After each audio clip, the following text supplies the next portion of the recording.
400-mile day. Drama. Completely non-functional. They got a little upset. It came off the hitch. That works every time. Let's get this boat in the water.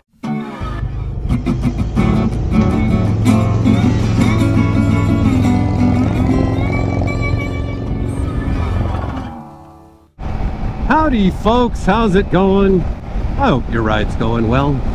Today is day 1 of 14 of what I'm calling the Bar and Grill. And it's not a bar hopping ride. Bar stands for big ass ride. It's gonna take me 14 days to do it. Yes, it's gonna be quite an adventure. As a matter of fact, it's been an adventure before I even left town. I left home, but I didn't get like 3 blocks. And my rear brake was completely non-functional. It's been riding fine. I rode it a couple weeks ago. It was fine. So I had an emergency brake bleeding session today. It's like a quarter afternoon that I'm leaving. Here I am heading out 10 miles from home at this point, and I already had to do bike maintenance. Hey, geez, I didn't clean and lube the chain. I'm gonna have to clean and lube it every other day. It looked pretty good. But then again, last time I rode it, the brakes were fine too. I could have changed to another bike, but you know, I had everything all arranged and packed. This one's a lot better for running cameras for sure. It's a very good utility bike. So I got a lot of miles of freeway today. The goal of this ride is to do both new things and revisit things that, you know, I haven't seen in years really. This guy is totally not paying attention. I guess I was in his blind spot maybe, or he didn't look. I'm going with the latter. It's kind of weird. I can't believe I'm finally doing this. I don't plan these trips too far in advance usually. You know, it's just been years since I've gotten out for more than a night or two. And I like doing the long rides. It's my rare chance to see stuff that I don't see all the time, right? Because it's farther away.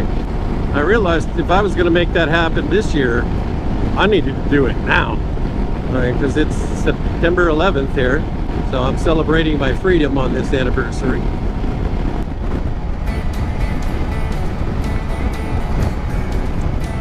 Crossing the bay. Yeah, I'm gonna go through like Chester and wind up in Susanville. Most likely named after Susan. So, we're in the lovely town of Marysville. Probably named after Mary. I wonder if Mary knew Susan. Were they BFFs? Was there drama? So I'm heading east from Chico. Gassed up at Costco. So I got plenty of gas to get to Susanville now. It's about 100 miles. It's really hazy up here. I don't know if there's fires burning. It doesn't smell like it. Wow. Some turds. Like the first time all day I've had those. Okay, this road looked kind of twisty on the map. Finally, I get to have some fun. Like boring freeway all day. Slabbing it. But I had to make up for leaving really late. This is a nice way to cap off the day though. Other than the morning emergency, it's gone pretty well. It's getting better. Yeah. Carve me some twisties. I'm gonna carve me a steak. Nice little bridge.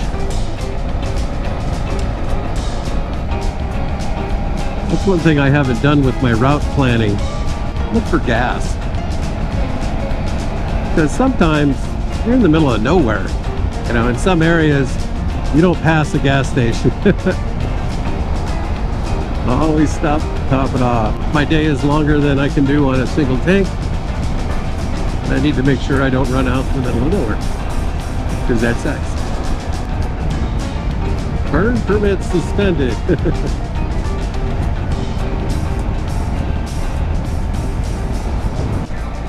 Supermarket there, in this bustling metropolis of Susanville.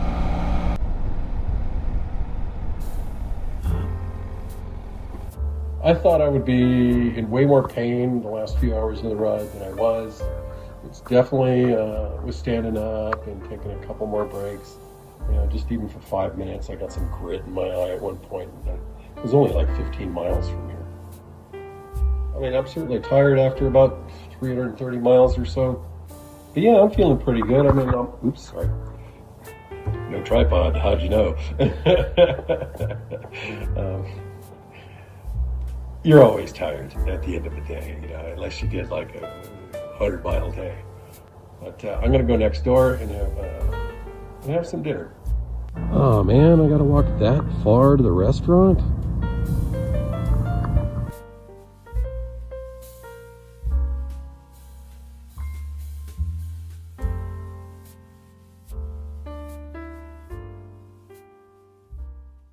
This is day 2 of the Bar and Grill. I am in Susanville. Got a little bit of a late start, but not like yesterday. So I'm backtracking to go to the Forestry Service office. I'm going to be hitting a few national parks, and it is worth it to buy an annual pass if you're going to go to like at least 4, maybe even 3, depending on which ones, in the course of the year. USDA. I'm just gonna park right here. Let's go inside. I have completed the purchase of my annual pass. Let's get on the road. We're spending a lot of time on Highway 395 today. I'm gonna want to keep my stops kind of short. And we're headed north on Highway 395. That's one of the things about, you know, these motorcycle rides. You really feel more like you're in nature rather than kind of passing through it like you're on an amusement park ride. Because that's kind of what it feels like in a car, right? Because you're all surrounded in the cage. Of course, you do have your air conditioning. You probably have a longer range too. So this is probably pretty typical of the views I'm going to be seeing today. Yep. This is not the day of killer twisties and scenic rides. But that's not the way the world is, you know. Sometimes you gotta travel some distance to get to the cool stuff. And you know, this isn't that bad. I mean, the temperature's nice. Not a lot of traffic. I'm not in a concrete metropolis like where I live. But hey, you know, if you gotta do some mileage, get where you're going. Got the little bike. Members of the Bike Brothers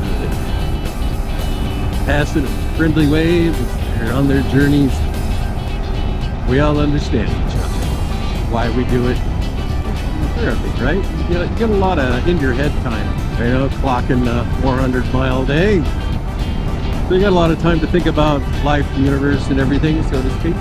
Problems in your life, goals in your life, whether or not you can make it to the gas station, how far it is to food if you're hungry. Your mind can wander. You got plenty of time. Or you can just rock out to some tunes if you do that.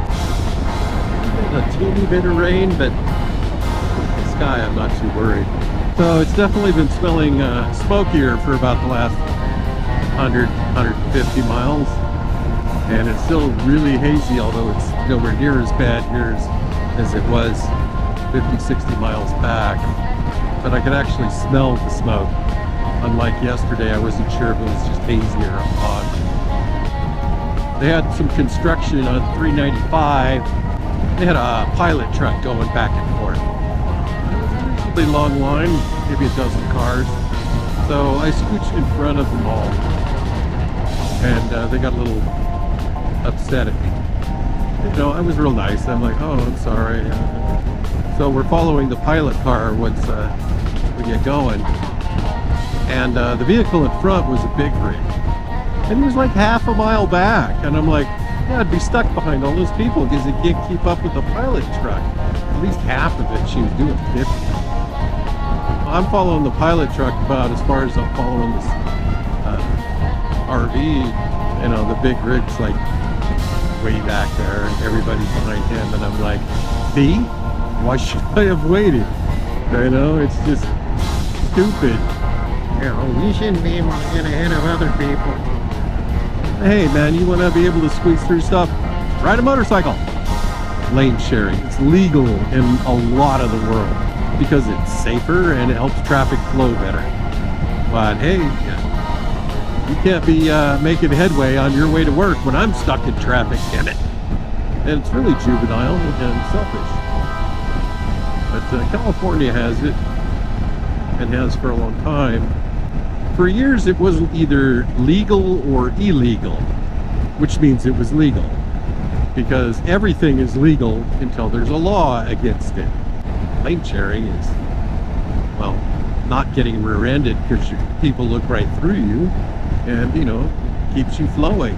And if you have an air-cooled motorcycle, you need to keep moving, or there's not much air to cool it. Although I have seen non-ethanol gas for about $1 a gallon more, and I like that. They don't put the garbage in it and it costs more. Like, well, back when you didn't put the garbage in it, it didn't cost more.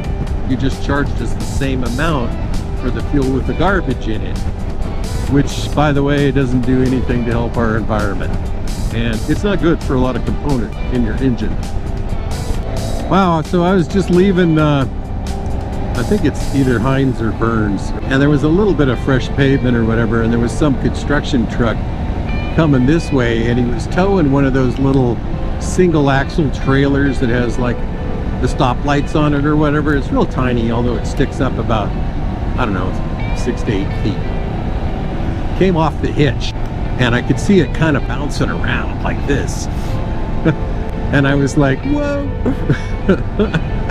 And I get like way over to the right. Of course, I didn't have the camera on when that happened.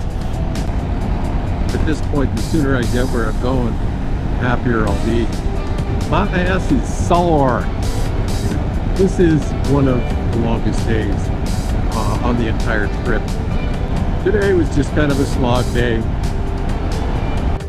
Yeah, second time I've been caught in construction today. I think that orange truck up there is the pilot truck. I've been here about 5 minutes. I figured, let me take my helmet off. And I took it off, and I had it off for about 15 seconds, and the pilot truck appeared. I'm like, yeah, it works every time. Let's get this boat in the water.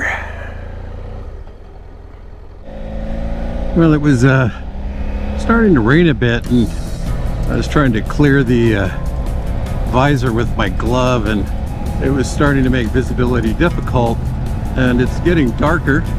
I managed to get ahead of all the traffic, because they weren't going very fast after the construction. Got off the bike, cleaned off my visor, glasses, changed battery in the camera. Well, I just realized when I turned my music back on, stopped a few miles back, and I set my earplugs down on the saddlebag, and I failed to put them back in. They're $30. They're really nice quality. They're comfortable. And now I have no earplugs for the rest of my ride today. Fortunately, I only have like 30 miles, but still pisses me off.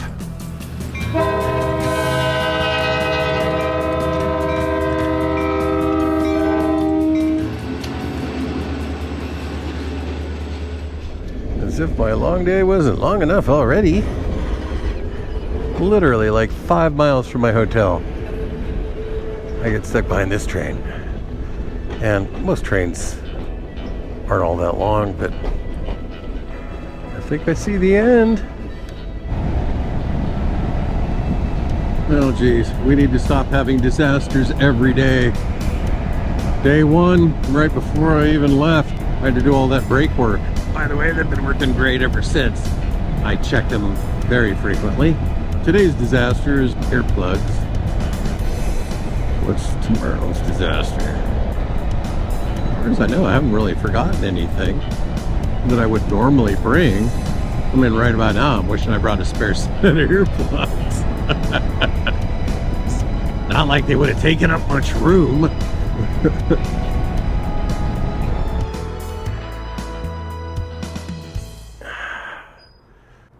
At last. This has been a long day. Full of disappointments. Full of cool stuff, too.